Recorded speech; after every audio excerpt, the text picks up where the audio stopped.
We're taking a look here at Cataclysm, a Second World War by GMT Games, and you might call this series a Catechism of Cataclysm.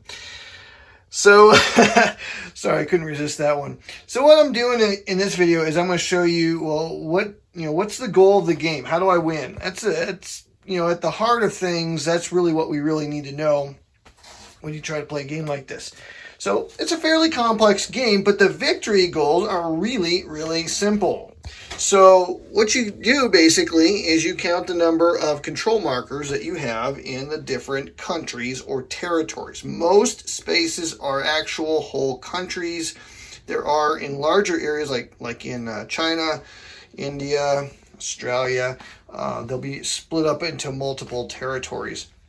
But quite often, you're going to find the whole country is its own space.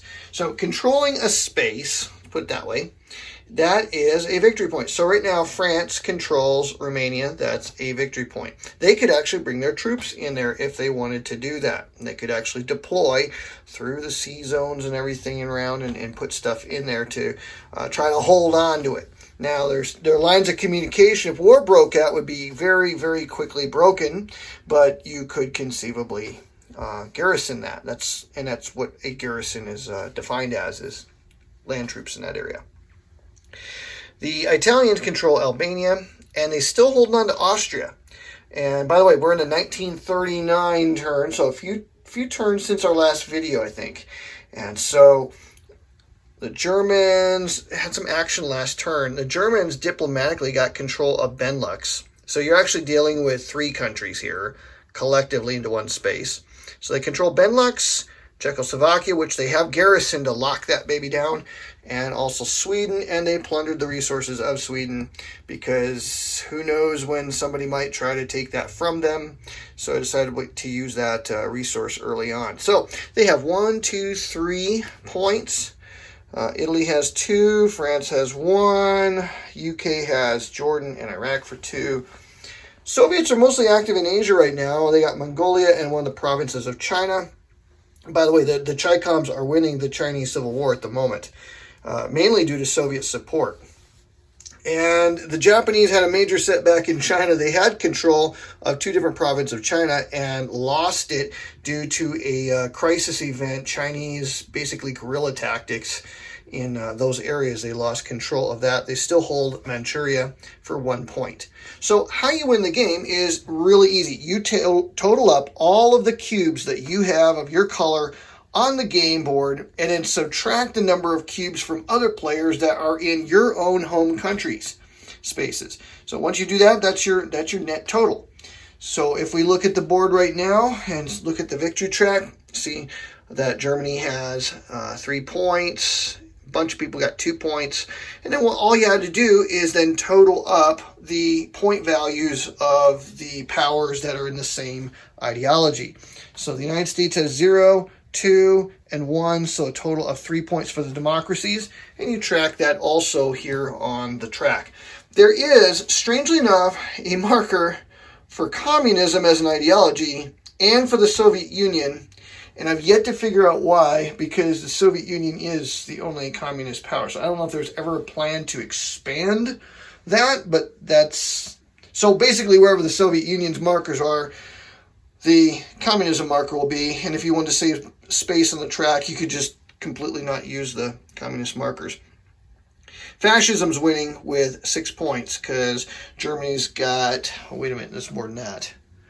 No, it is. That's right. Germany's got 3, Italy's got 2, and Japan's got 1. So that's how you win the game. Now, holding on to those things becomes a challenge because as soon as somebody invades a country, or random events can cause you to do stability checks and effectiveness checks, and you can lose your cubes in different places due to random events.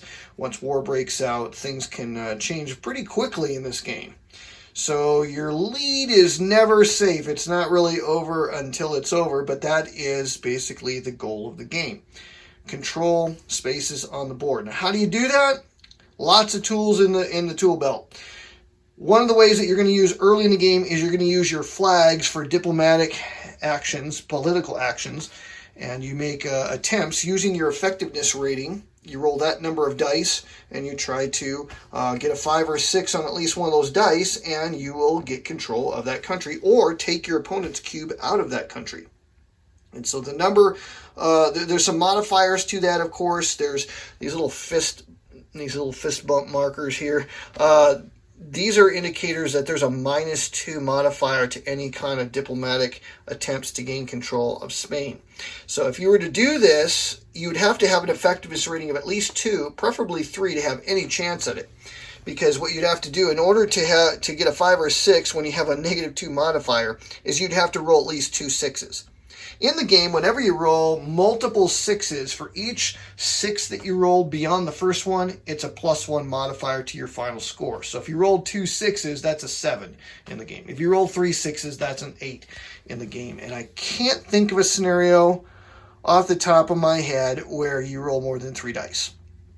So another modifier is, I think if your opponent controls it, I think with a cube, or if there's a white cube in there, that's also a -1 modifier. So if you're trying to pull the French out of Romania, you're going to have a -2 because of the fist bump, and a -1 because of the cube. So total -2 to any attempts on Romania.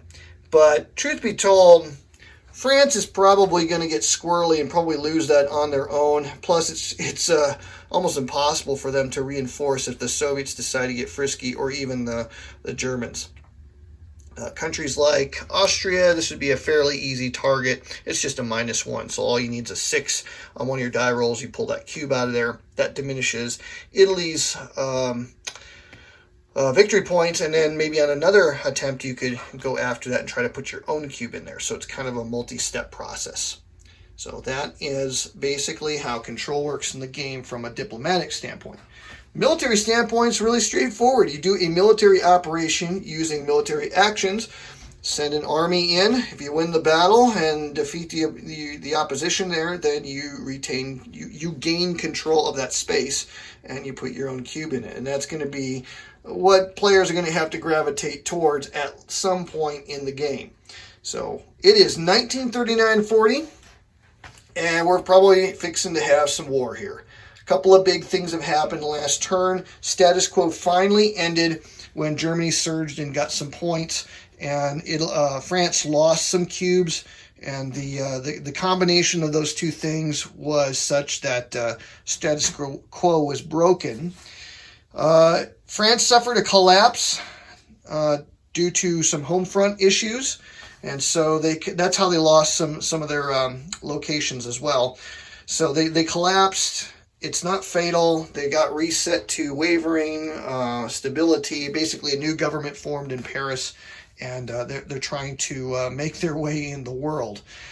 The other country that's in trouble right now is, in terms of stability in the home front, would be Japan. They've suffered some serious setbacks.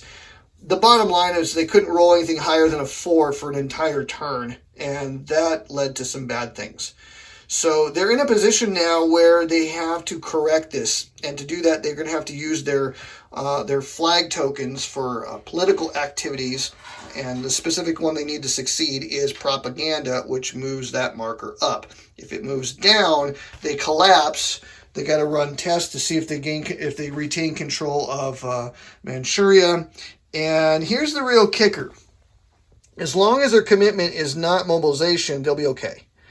But if it's on mobilization or higher, they're going to end up in exhaustion, which is going to affect them the rest of the game in a negative way. Don't really want that to happen.